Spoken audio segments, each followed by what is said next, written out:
Hey guys, it's Kyle down here at Lunicycle. Today I'm going to talk to you about how to resolve any intermittent issues you're having on your X2 bike.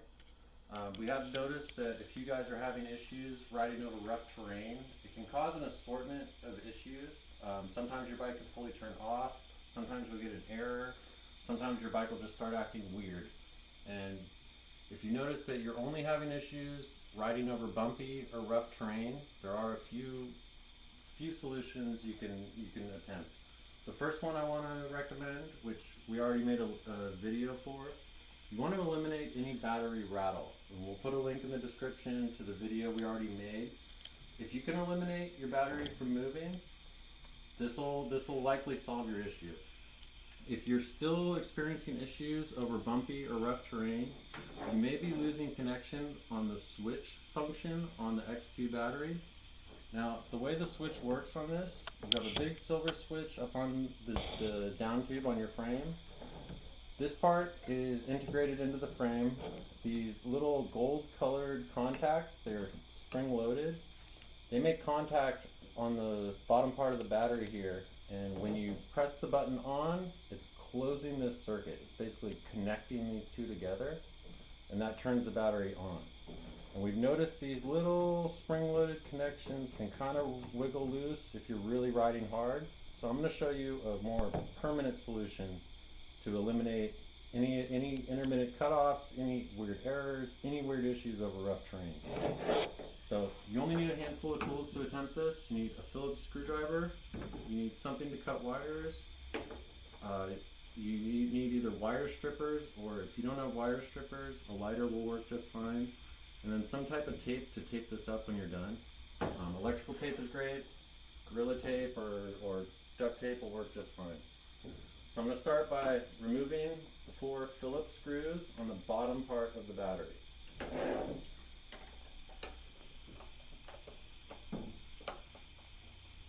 They are somewhat long screws, so it may take me a second to get all 4 of these out.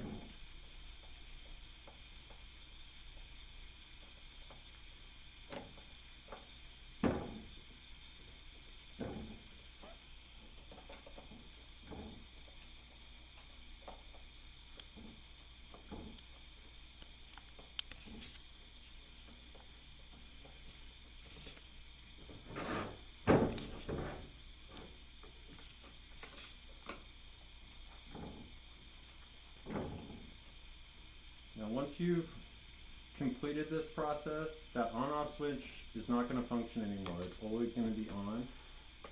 Lots of bikes do not use an on-off switch on their frame at all. Your new on-off switch will just be the existing display, which is how many other companies sell their bikes. Alright, now that I've got all 4 screws out, I'm going to carefully pull the bottom of this off. Go ahead and pull your screws to the side. Now, on the inside of this, you'll notice 2 very tiny wires, and if you look close, you'll see they say 22 AWG on them. That's the size rating. You'll notice these 2 wires are much smaller than all the other wires in here. These are the 2 that you're going to want to connect. Now, there are 2 versions of this battery. There's another one where it uses a black and a white wire, and on that version they are much smaller than all the existing wires. So it should be very easy for you to tell. We will put up a shot of the other battery. There are 2 versions of this battery out in the world. So your first step is going to be to cut these 2 very small wires. Now remember, there is very little voltage going through these. It really is just making a little signal connection. So there's only 5 volts going through it. It won't spark. It won't make any... It's not a dangerous wire at all. So you're going to want to cut these as close to the connector as you can to give you more room to work. So now I've got plenty of room to work. If you have wire strippers, now would be the time to use them. But just heating up this insulation here with a lighter will make this very easy to expose the actual wiring. And then once you get it heated, you should just be able to strip it with your fingers. So see how I now have bare wire exposed. Heat this one just a little more.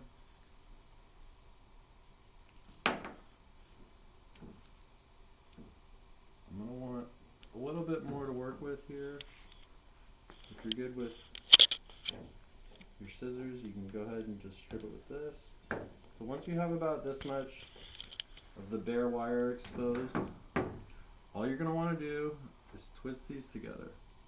Now this is permanently turning the battery on.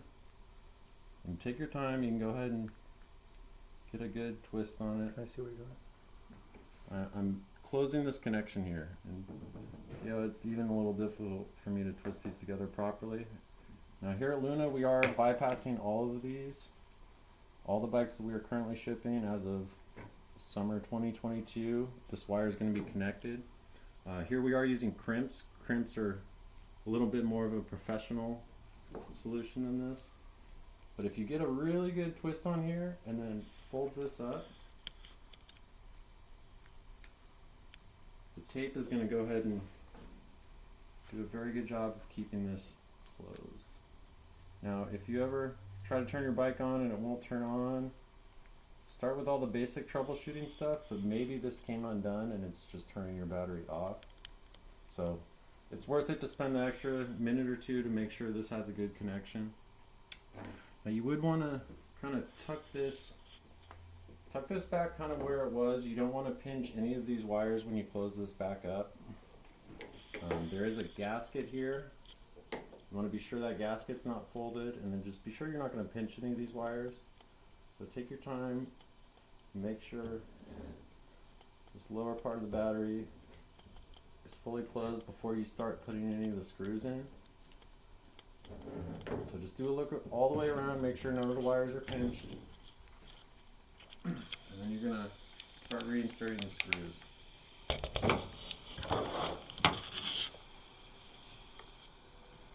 Now you don't want to fully tighten any of these yet, just get them most of the way down. Then I'm going to show you how to properly torque all these down. So these are somewhat long, so get them most of the way in. And then the whole time, just check and make sure there's no wires coming out. If you feel like you're pinching something, just take all these screws out and double check.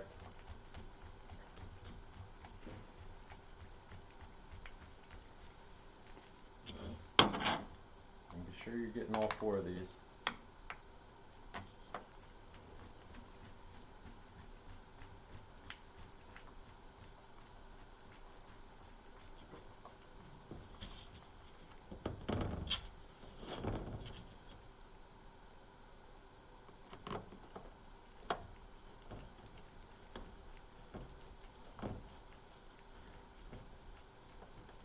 Alright, now that they're all nice and snug, I'm going to go ahead and apply some pressure with my hand. And I'm going to tighten top left, bottom right, top right, bottom left. And I'm going to do this about 3 or 4 times until all these screws are nice and tight. So just go tight, tight.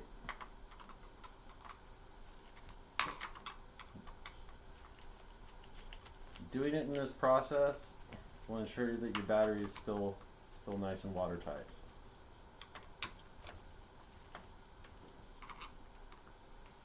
Give each one the last little quarter of a turn.